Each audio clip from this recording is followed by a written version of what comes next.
गिरिजा के घर में उसके पति श्रीकांत और बेटा कमल रहते थे। कमल गिरिजा और श्रीकांत का इकलौता बेटा, जिसे बड़े ही नाजों से पाला। मामूली नौकरी में होने के बाद भी श्रीकांत ने बेटे की हर जिद और इच्छा को पूरा किया। जब कमल छोटा था तो माँ का पल्लू थामे इधर उधर घूमता। अब कमल 22 साल का हो गया। जब से कमल समझदार हुआ और अलग कमरे में सोने लगा, तब से गिरिजा रात को सोने के पहले कमल के कमरे में जाती। उसे सोता हुआ देख उसके मन को एक सुकून मिलता। कभी कमल पढ़ाई करता रहता तो गिरिजा को देख उसे अपने पास बैठा लेता। कुछ देर दोनों माँ बेटे बातें कर लेते। कमल की कुछ दिनों पहले नौकरी लग गई थी। कमल को अच्छी खासी तनख्वाह मिलती।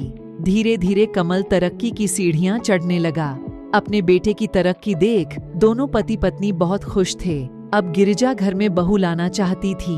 बहुत सपने देखे थे गिरिजा ने अपनी बहू के लिए, और उसने कई तस्वीरें अपने समाज के शादी की पत्रिका से निकाली और कमल को दिखाई।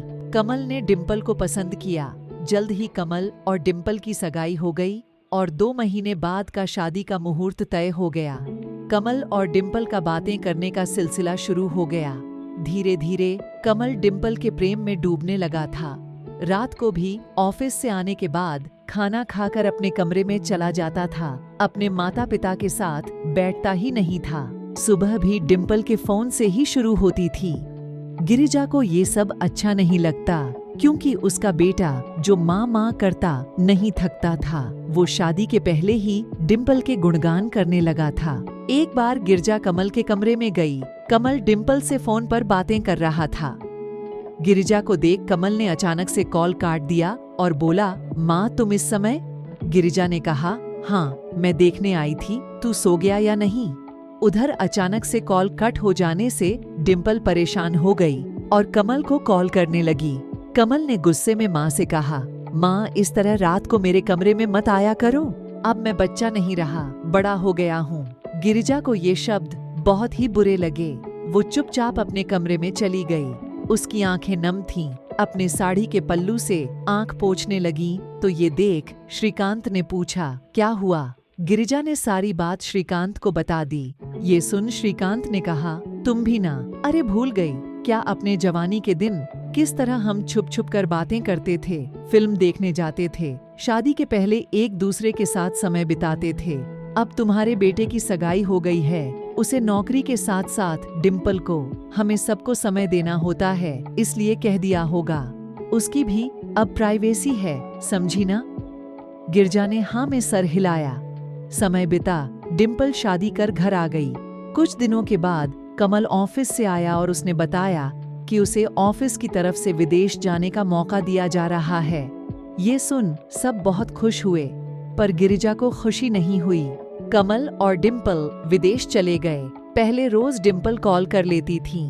कमल भी अपने माँ बाबूजी से बात कर लेता, पर फिर सप्ताह में एक बार कॉल करने लगे और धीरे धीरे महीने में एक बार। यदि गिरिजा कॉल करती तो कमल कह देता व्यस्त हूँ, पर फिर भी अपने मन को मारकर गिरिजा रोज दिन में एक बार कॉल कर ही लेती थी। गिरिजा उदास सी रहने लगी। जिस बेटे को प्यार से पाला पोसा, उसने उन्हें दूध में से मक्खी के जैसे निकाल फेंका।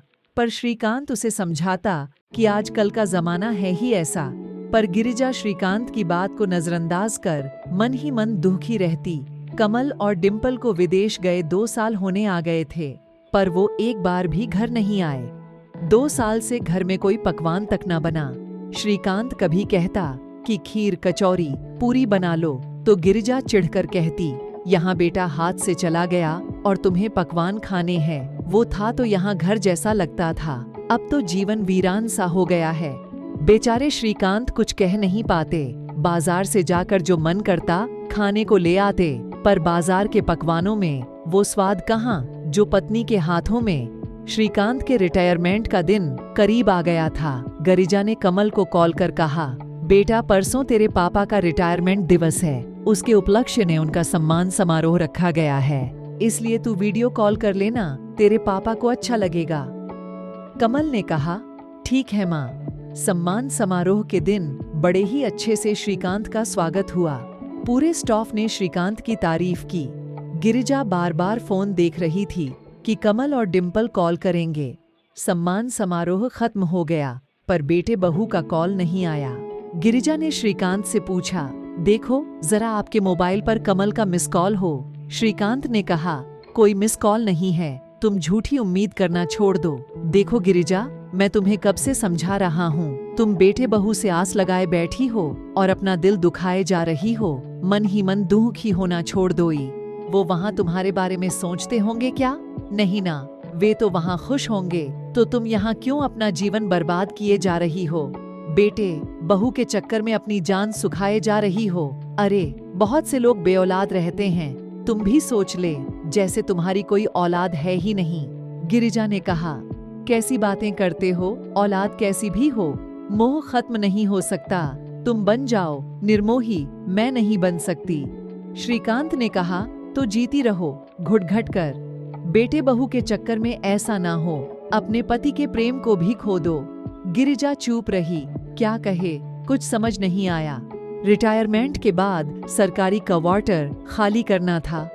श्रीकांत ने अपनी जमा पूंजी से कॉलोनी में एक छोटा सा घर खरीद लिया। घर बहुत छोटा था, पर एक सुकून था कि अपना घर है। धीरे धीरे गिरिजा की आस पड़ोस की औरतों से पहचान हो गई। सामने एक बड़ा सा गार्डन था, जहां बहुत से श्रीकांत और गिरिजा के हमउम्र लोग वॉक पर आते। धीरे धीरे अच्छे दोस्त बन गए थे श्रीकांत के। गिरिजा ने भी सहेलियां बना ली। बातों बातों में उसे पता चला उसके घर की समस्या तो कुछ नहीं है, दूसरी औरतें तो और भी ज्यादा अपने बहू बेटों से परेशान हैं। किसी को घर में मान सम्मान नहीं मिलता, तो किसी को समय पर चाय खाना, किसी की बहू उससे सीधे मुंह बात नहीं करती, तो किसी की बहू बेटे को माँ के खिलाफ भड़काती।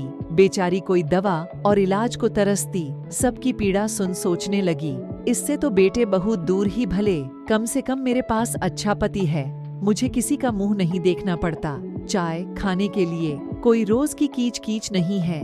जब हाथ पांव नहीं चलेंगे तो काम वालियां रख लूंगी, सुकून से जीऊंगी। सच कहते हैं श्रीकांत, वे वहाँ खुश हैं, तो मैं क्यों अपना दिल दुखाऊं, क्यों सोच सोच कर मन ही मन दुखी हूँ। मैं अपने घर की मालकिन हूँ, आराम से जियो पति के साथ। बहुत समय के बाद गिरिजा के मन में शांति थी और चेहरे पर खुशी। ईशा घर आकर हाथ मुंह धोकर गिरिजा रसोई में मटर की कचौरी और गाजर का हलवा बनाने लग गई।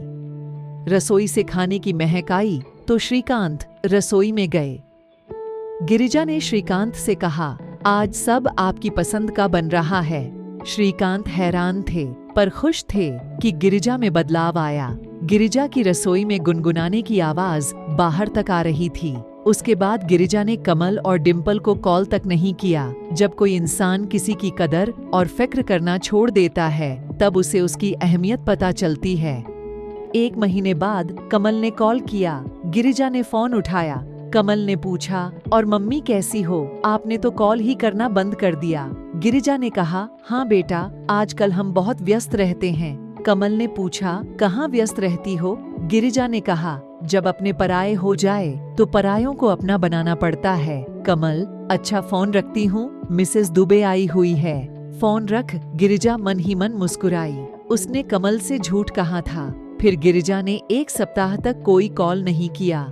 कमल ने कॉल किया तो फिर कहने लगी, व्यस्त हूँ। कमल समझ गया था उसके माता पिता को उसकी कोई जरूरत नहीं है, उन्होंने उसके बिना जीना सीख लिया है। इसलिए कमल अब रोज कॉल करता, क्योंकि वो जानता था कि जीवन में माता पिता के सहारे की उसे बहुत जरूरत पड़ने वाली है। गिरिजा इस परिवर्तन से खुश थी, जानती थी ये सब कमल अपने स्वार्थ के लिए कर रहा है। पर गिरिजा ने अब उम्मीदें लगाना बंद कर दी थी, क्योंकि उम्मीद एक ऐसी चीज है जो पूरी ना हो तो इंसान टूटने लगता है। इसलिए ज्यादा सोचकर व्यर्थ चिंता करने से अच्छा है खुश रहो, मस्त रहो और सब कुछ समय पर छोड़ दो और दूसरों से उम्मीद करना भी छोड़ दो, तो ही जीवन खुशहाल बन सकता है। आपको यह कहानी कैसी लगी कमेंट करके जरूर बताइए और हमारे चैनल को सब्सक्राइब कीजिए, लाइक कीजिए और ज्यादा से ज्यादा शेयर कीजिए। फिर मिलते हैं एक नई कहानी के साथ।